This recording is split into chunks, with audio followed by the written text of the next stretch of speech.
আসন্ন ঈদুল ফিতরকে কেন্দ্র করে রংপুরের বিপণী বিতানগুলোতে চলছে জমজমাট কেনাকাটা। বিশেষ করে নামিদামি ব্র্যান্ডের পোশাকের প্রতি ক্রেতাদের আগ্রহ ও কেনার প্রবণতা বেশি দেখা যায়। ঈদের সময় যতই ঘনিয়ে আসছে ততই বাড়ছে ক্রেতাদের কেনাকাটার ব্যস্ততা। পুরুষদের জন্য ঈদের পোশাক ক্রয়ের তালিকার শুরুতে যেমন থাকে পাঞ্জাবি, তেমনি নারীদের ঈদের কেনাকাটার তালিকায় প্রথমে রয়েছে শাড়ি অথবা থ্রি পিস। পোশাকের দোকানগুলোতে পুরুষদের পায়জামা পাঞ্জাবি, শার্ট প্যান্ট, গেঞ্জি, টি শার্ট, নারীদের sari, three piece, one piece, বাচ্চা ও শিশুদের পায়জামা পাঞ্জাবি, ফ্রক, গেঞ্জি সেট সহ জুতা, আধুনিক ডিজাইনের পোশাক পাওয়া যাচ্ছে। একই সঙ্গে কসমেটিক্স, ঘর সাজানোর সামগ্রী এবং গহনার দোকানগুলোতেও ভিড় করছে মানুষজন। আবার গরমকে প্রাধান্য দিয়ে ক্রেতারা বেশিরভাগ ক্ষেত্রেই সুতি কাপড়কে প্রাধান্য দিচ্ছেন বলেও জানিয়েছেন তারা। করি নাই, কেনাকাটা করার জন্য আজকে ফার্স্ট আসলাম আমরা। পরিবেশ একটু দামটা মনে হচ্ছে যে একটু বেশি মনে হচ্ছে আর কি। এবার ঈদের পরিবারের জন্য অ্যারাউন্ড 50,000, 50,000। হ্যাঁ শেষ হয়েছে, বাচ্চাদের কাপড় চোপড় নিছি, এখন কসমেটিক বাকি আছে। দাম তো অনেক, ছোট বাচ্চাদের কাপড় একটা নিছি 1650 টাকা দিয়ে। নিজের কিছু বলতে আসলে বড় বোনরাই সবসময় কেনাকাটা করায় দেয়, নিজের জন্য আসলে সব কিছুই কেনাকাটা শেষ।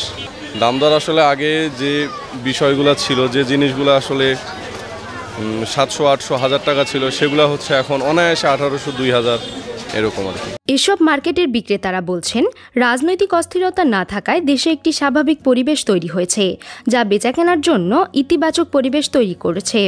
তবে মধ্যরাত পর্যন্ত কেনাকাটায় ভাটা পড়েছে। আবার ব্যবসায়ী ও দোকানিরাও কিছুটা আতঙ্কের সময় পার করছেন। সেজন্য আগের তুলনায় এবারের নিরাপত্তা ব্যবস্থা আরও বেশি জোরদার করার দাবিও জানিয়েছেন তারা। ব্যবসা রমজানের শুরু থেকে একটু কম, এখন রমজান বাড়তেছে, শেষ পর্যায়ে ব্যবসা হালকা একটু হচ্ছে, কিন্তু গভীর রাত পর্যন্ত ব্যবসা হইতেছে না। কারণ হয়ে যায় যে রাস্তাঘাটে অনেক সময় দেখা যায় ছিনতাই হইতেছে অনেকে। ঠিকই যে কিছুদিন আগে তো আমরা দেখলাম যে অনেক নিউজ দেখলাম যে ধর্ষণ হয়েছে, এইটা হয়েছে, ওইটা হচ্ছে, মানুষ আতঙ্কিত আছে। এই জন্য আর কি ব্যবসা বাণিজ্যের অবস্থা একটু কম। রংপুরের পরিবেশ আলহামদুলিল্লাহ খুব ভালো। রাজনৈতিক অস্থিরতা না থাকবার কারণে মানুষ স্বস্তিতে কেনাকাটা করছেন এবং নির্বিঘ্নে চলাফেরা করছেন। ক্রেতারা বলছেন, বরাবরের মতোই ঈদকে সামনে রেখে কাপড়ের বাড়তি দাম চাইছেন বিক্রেতারা। স্কুল কলেজ রোজার শুরু থেকে বন্ধ থাকার কারণে অনেকেই আগেভাগে কেনাকাটা করে গ্রামের বাড়িতে যাচ্ছেন। সেই বিষয়টি বুঝতে পেরে দাম ছাড়তে চাইছেন না বিক্রেতারা। কেনাকাটা কিছুটা সম্পূর্ণ করতে পারছি, এখন পর্যন্ত দেখতেছি, দেখি যদি ভালো লাগে তাহলে চয়েস করা হবে। দাম তো বেশ চড়াই মনে হচ্ছে এবার বাজার। এই কেবলমাত্র আমরা আসলাম, এবার দাম দর একটু বেশি। এখন ওই বাচ্চা জামা এখন কিনতে পারি নাই, 2400, 2600 কম হয় না। তো বাবুর জন্য এক্ষুনি নিলাম একটু। আমরা নতুন তো রংপুরে, সেই জন্য বাজার সম্পর্কে তেমন ধারণা নাই। এদিকে প্রতিটি মার্কেটের ভেতরে ও বাহিরে সাদা পোশাকে আইনশৃঙ্খলা বাহিনীর সদস্যরা অবস্থান করছেন।